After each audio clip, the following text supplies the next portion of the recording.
그리스도 중심의 성도의 삶, 그리스도 중심의 성도의 삶이라는 제목으로 말씀 전하겠습니다. 오늘 본문 말씀에는 우리가 하나님에 대하여 알고 있는 것을 마치 그 하나님의 모든 것인 것처럼 생각하는 그러한 위험성에 대해서, 그리고 성령께서 성도들을 위해 하시는 두 가지 일에 대해서 기록하고 있습니다. 12절 말씀해 보시면 예수님께서 더 많은 영적 진리들을 제자들에게 가르쳐 주시지 않는 그 이유가 무엇인가에 대해서 기록하고 있습니다. 12절 말씀해 보시면 내가 아직도 너희에게 이를 것이 많으나 지금은 너희가 감당하지 못하리라 라고 말씀하고 계십니다.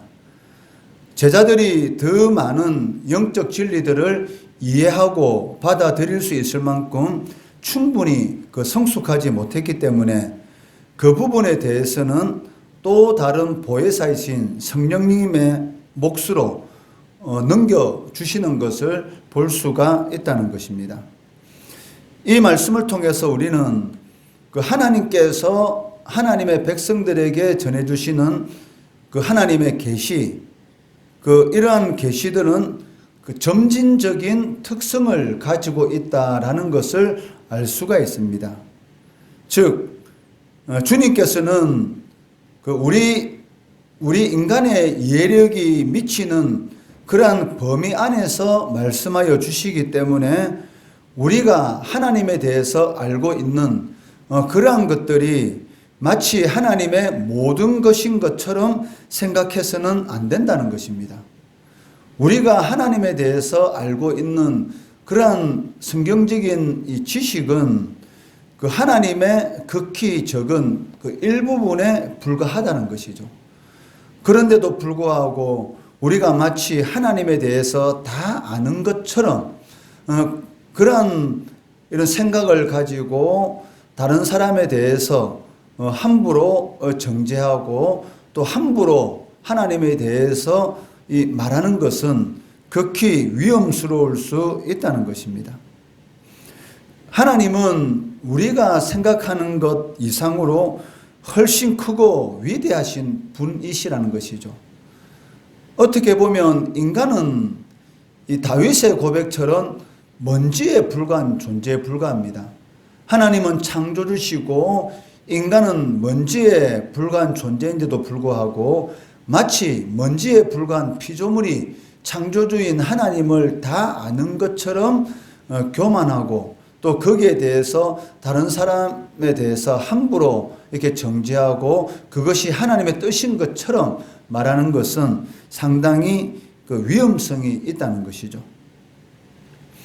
그렇기 때문에 바울은 하나님의 판단 그리고 하나님의 길을 청량하는 것은 인간으로서는 불가능하다라고 고백하고 있습니다. 로마서 11장 33절 말씀해 보시면 깊도다 하나님의 지혜와 지식의 풍성함이여 그의 판단은 헤아리지 못할 것이며 그의 길은 찾지 못할 것이로다 라고 말씀하고 있다는 것이죠. 바울은 셋째 하늘까지 갔다 온 사람입니다. 그런데도 불구하고 하나님의 지혜와 지식의 풍성함에 대해서는 인간의 이성으로는 그것을 청량하는 것은 불가능하다라고 고백하고 있다는 것입니다. 그런데 바울에 비해서 우리는 어떻습니까? 하나님에 대한 지식 그리고 영적인 그런 모든 부분들이 한참 뒤처지는 그러한 사람인데도 불구하고 마치 하나님에 대해서 다 아는 것처럼 말한다는 것은 위험하다는 것입니다. 13절은 진리의 성령이 오셔서 성도들을 위해서 하시는 두 가지 일에 대해서 보여주고 있습니다. 13절 말씀해 보시면 그러나 진리의 성령이 오시면 그가 너희를 모든 진리 가운데로 인도하시리니 그가 스스로 말하지 않고 오직 들은 것을 말하며 장래 일을 너희에게 알리시리라 라고 말씀하고 계십니다. 성령께서는 두 가지 일을 하신다라고 말씀하고 계시는데, 첫째는 성도들을 모든 진리 가운데로 인도하시는 그러한 사역을 하신다는 것입니다. 성령님은 예수님을 믿는 모든 성도들을 그리스도의 삶으로 인도하신다는 것이죠. 그리스도께서 하신 일이 무엇입니까? 오직 하나님을 드러내는 일이었습니다. 하나님께서 당신에게 하신 그 말씀을 그대로 전하고 그를 통해서 하나님의 영광을 나타내는 그런 일을 하셨던 것이죠. 그렇기 때문에 성령께서 우리 모든 성도들을 진리 가운데로 인도하신다라는 이 말은 성도들의 삶이 오직 하나님의 영광을 나타내는 그러한 삶을 살도록 하신다는 것이죠. 자신이 성령 충만한 삶을 살아가고 있다라고 말을 하면서도 불구하고 그의 삶에 하나님이 드러나지 않고 자신이 드러난다면 그것은 하나님의 영광을, 즉 그리스도인의 성령 충만한 삶을 사는 것이 아니다는 것이죠. 그렇기 때문에 매 순간 성령의 인도함을 받기 위해서는 성령의 충만함을 위한 기도가 우리의 삶 가운데 반드시 필요하다는 것입니다. 에베소서 5장 18절 말씀해 보시면 술 취하지 말라. 이는 방탕한 것이니 오직 성령으로 충만함을 받으라 라고 바울 사도는 우리들에게 명령하고 있습니다. 술에 취하게 되면 술이 그 사람을 지배하는 것이죠. 그러니까 술이 원하는 대로 그 사람이 행동하게 된다는 것입니다. 마찬가지로 성령으로 취하게 되면, 성령의 충만함을 받게 되면 성령께서 원하는 삶, 즉 온전히 하나님의 영광을 드러내고 그리스도의 중심에 그러한 삶을 성도가 살아갈 수밖에 없다는 것입니다.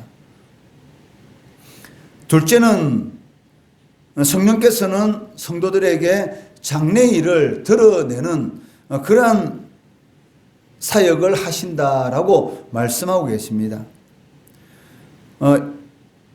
13절에 장래일을 너희에게 알리시리라 라고 말씀하고 있는데, 여기 알리신다라는 이 말의 문자적인 의미는 보고한다라는 그러한 뜻을 지니고 있습니다. 그렇기 때문에 성령께서 우리에게 알리시는 것은 어떤 새로운 것을 우리들에게 말씀하시는 것이 아니고 이미 예언되어 있는, 즉 예수님을 통해서 계시된 말씀을 가르치신다라는 그러한 의미를 지니고 있습니다. 그렇기 때문에 장래일을 알리신다라고 할 때에 이 알리신다라는 이 말은 실질적으로는 드러내 놓으신다라는 이 말을 사용하는 것이 더 적절하다는 것이죠. 다른 말로 말하면 그 성령의 조명, 이미 주님께서 말씀하신 것들을 밝히 드러내신다, 즉 깨닫게 하신다라고 말을 할 수가 있다는 것입니다.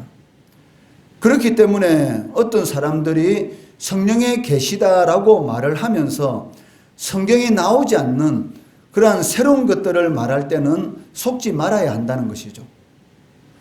성령의 역할은, 즉 성령의 사역은 자의적으로 말하는 것이 아닙니다.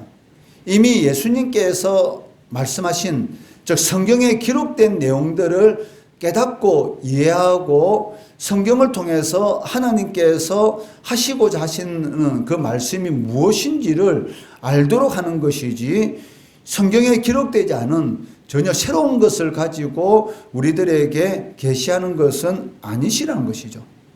그렇기 때문에 어떤 사람이 성경에 없는 새로운 것을 말한다고 할 때에 그 사람은 그 성령의 그 계시를 말씀하는 것이 아니라 실질적으로는 사단의 종으로서 말을 하고 있다는 것이죠.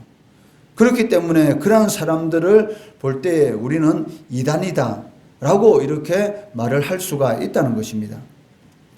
그리고 또 다른 성령의 사역에 대해서 말씀하고 있는데, 그리스도를 영화롭게 하는 것이다 라고 말씀하고 계십니다.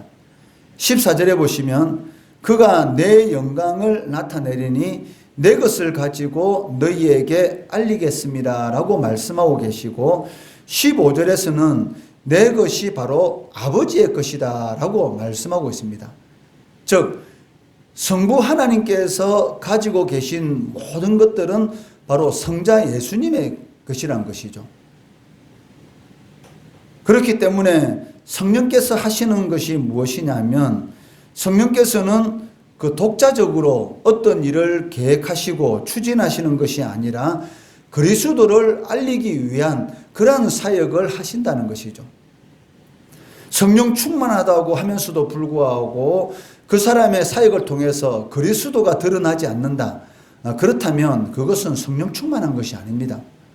성도들의 삶 가운데서 그리스도 중심, 즉 성도들이 하는 모든 일들을 통해서 그리스도가 드러나야 되는 것이지, 그리스도가 드러나지 않고 다른 그 무엇이 그의 삶을 통해서 드러나게 된다면 그것은 성령 충만한 것이 아니라 어떻게 보면 악령 충만한 그러한 삶을 살아간다라고 말을 할 수가 있다는 것이죠.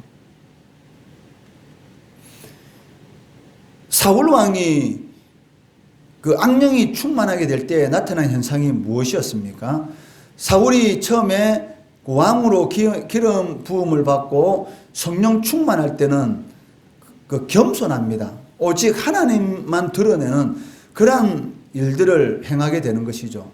그런데 성령이 떠나고 사울 왕에게 악령이 임했을 때는 모든 하는 일들이 자신의 영광만 드러내고 자신의 자리를 지키기 위한 그런 일들만을 하는 것을 우리는 볼 수가 있다는 것이죠. 아말렉과의 전쟁을 통해서도 아말렉과의 전쟁에서 승리를 기념하기 위해서 기념비를 세우는데 그 기념비를 누구의 이름을 위해서 세우게 됩니까? 바로 자신의 이름을 위해서 그 기념비를 세우는 것을 볼 수가 있다는 것이죠. 그러니까 이러한 모습을 통해서 성령 충만한 삶을 살아가는 성도와 악령 충만한 그러한 삶을 살아가는 그 성도를 우리가 비교할 수가 있다는 것이죠. 자신의 사역을 통해서 그리스도가 나타나는 것이 아니라 자신의 이름만 더 높아지고 있다면 그것은 성령 충만한 것이 아니라는 것이죠. 이처럼 성령께서 하시는 사역이 그리스도 중심의 사역이라면 당연히 성령을 쫓아 살아가는 성도의 삶이 어떠해야 하겠는가라는 것을 우리는 짐작할 수가 있다는 것이죠. 당연히 성령을 쫓아 행하는 성도의 삶은 철저하게 그리스도 중심의 삶, 오직 그리스도를 영화롭게 하는 그러한 삶을 살아가야 한다는 것입니다. 그러한 삶을 살아가는 사람이 바로 성령 충만한 삶을 살아가는 사람이고, 그러한 삶을 통해서 하나님의 영광이 나타나게 된다는 것이죠. 오늘 말씀을 통해서 우리는 두 가지를 살펴보았습니다. 첫째는 하나님께 대해서 우리가 알고 있는 것, 그것은 극히 적은 일부분에 불과한 것입니다.